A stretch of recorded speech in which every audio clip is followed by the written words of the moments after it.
Welcome to the We Level Up Treatment Center video series. In today's video we will discuss, how long do opiates stay in your system? How long do opiates stay in urine, blood, and body? Learn the hydrocodone, oxycodone, and codeine drug testing facts. The length of time that opiates remain in your system varies depending on the type of opiate, the dosage, and frequency of use. Generally, opiates can stay in your system for 2 to 4 days. However, heavier and chronic users may have residues in their system for up to 7 days. Opiates can be detected in the blood test for up to 24 hours and in the urine test for up to 3 days. Opiates can be detected in the hair follicles for up to 90 days. In chronic users, opiates can stay in the body for longer, up to 30 days or more. Opiates often have short half-lives, meaning their effects can linger for several hours even though they swiftly leave the body. However, opioids can linger in a person's bloodstream for several hours or days after the symptoms subside, depending on the substance used. Urine tests, one of the more common types of drug testing, can identify opioid usage for longer periods of time, often up to 3 to 4 days, and some tests can identify opioid use for up to 3 months. Drugs in the opioid class are used to treat pain. Natural opioids, synthetic opioids generated from natural opioids, and synthetic opioids produced in a lab are all referred to as opioids under the general term. A class of medications known as opioids contains opiates, which are organic byproducts of the poppy plant. The main difference is that opiate refers specifically to the substances derived from the opium, poppy, plant. At the same time, opioids are all substances that interact with opioid receptors, including those created in the lab. What are opioids? Opioids, sometimes called narcotics, are medications prescribed by doctors to treat persistent or severe pain. They are used by those with persistent headaches and blood alcohol level, those recovering from surgery or dealing with excruciating pain from cancer, as well as by adults and kids who have suffered major injuries while playing sports or in falls, car accidents, or other situations. A large class of painkillers known as opioids interact with opioid receptors in your cells to relieve pain. Opioids can be produced in a lab, such as fentanyl, or from the poppy plant, such as morphine, codeine, Contin, Actic, Duragesic, and others. Your brain cells release signals that reduce your sense of pain and increase your emotions of pleasure when opioid drugs pass through your blood and bind to opioid receptors. Opioid addiction can happen after just a week of use. The risk for long-term opioid abuse increases after only 5 days of taking medicine. Some individuals who were only intended to use opioids for a week have continued to do so a year later. Compared to 2019, the age-adjusted rate of drug overdose deaths rose by 31% in 2020. Young individuals aged 15 to 24 saw the biggest percentage increase in fatalities, while adults aged 35 to 44 had the greatest rates of drug overdose deaths. The fight against substance use disorders and the opioid pandemic must continue in all facets. Opiates drugs names. There are a variety of opiate drugs, all with different names. Some examples include codeine, morphine, oxycodone, hydrocodone, fentanyl, and methadone. It is important to know the names of opiates when seeking help for addiction, as intervention strategies and treatment plans may depend on the specific opiates being abused. The top 3 opiate drugs most commonly prescribed are hydrocodone, oxycodone, and codeine. Other opiate drugs may be prescribed as well, depending on your individual needs and the advice of your doctor. How are opioids metabolized? How rapidly a substance enters and exits a person's body is governed by their metabolism. Most opioids undergo first-pass metabolism when taken orally, which means the liver or stomach wall breaks down a sizable part of the opioid before it enters the bloodstream.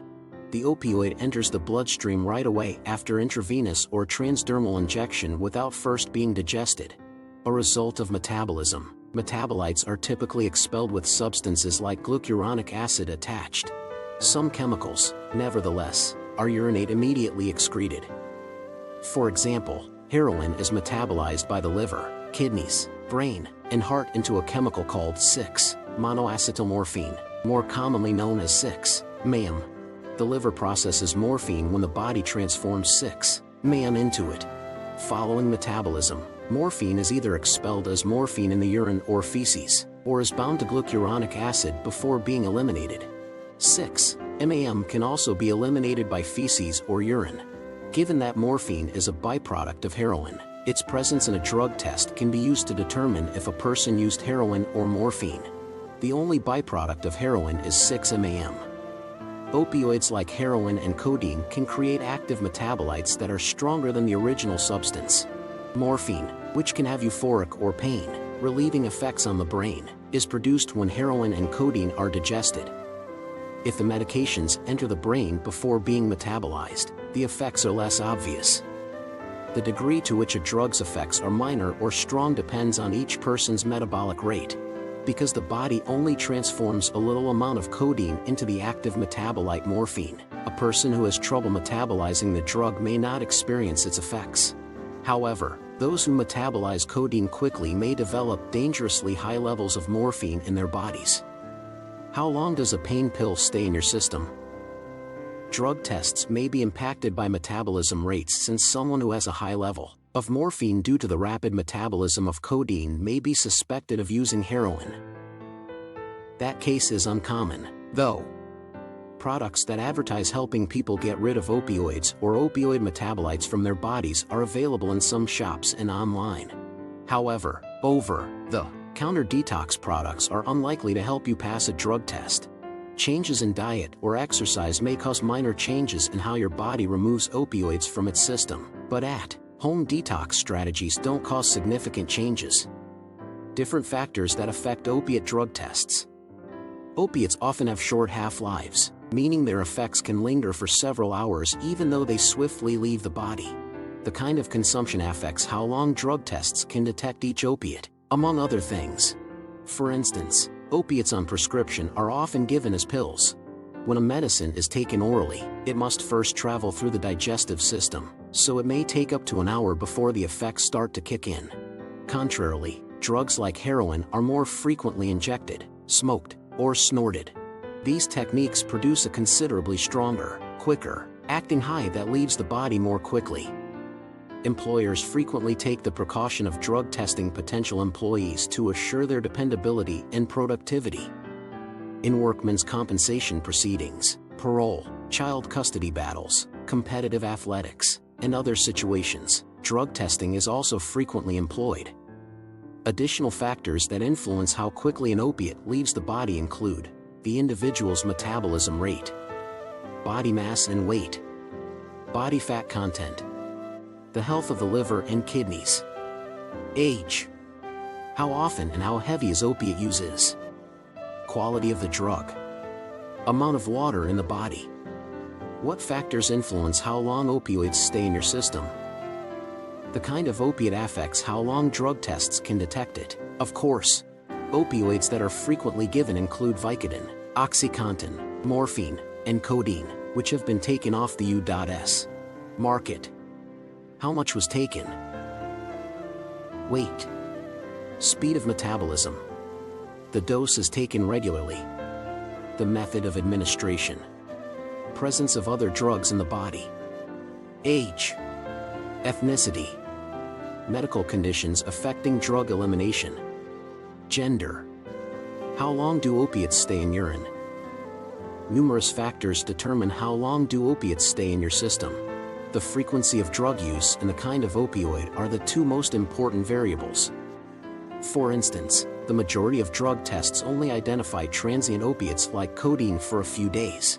However, long-lasting opioids, like methadone, can be detected for several days or weeks. Drug tests are crucial for keeping loved ones or patients in addiction recovery responsible, according to caregivers, medical professionals, and therapists. Additionally, refraining from using opiates and maintaining sobriety may be made possible by the knowledge that a drug test is imminent. Drug tests aren't flawless, though, and many of them have the potential to give false positives if the test taker is unaware of the detection window for opioid usage. For instance, tests on hair and urine can identify opioids and opiates in the body for a longer period of time than tests on blood or saliva. How long do opiates stay in your urine? Different opioids and opiates have varying biological half-lives. Opioids are medications that resemble substances found in the poppy plant. Opioids are manufactured, whereas opiates are produced naturally.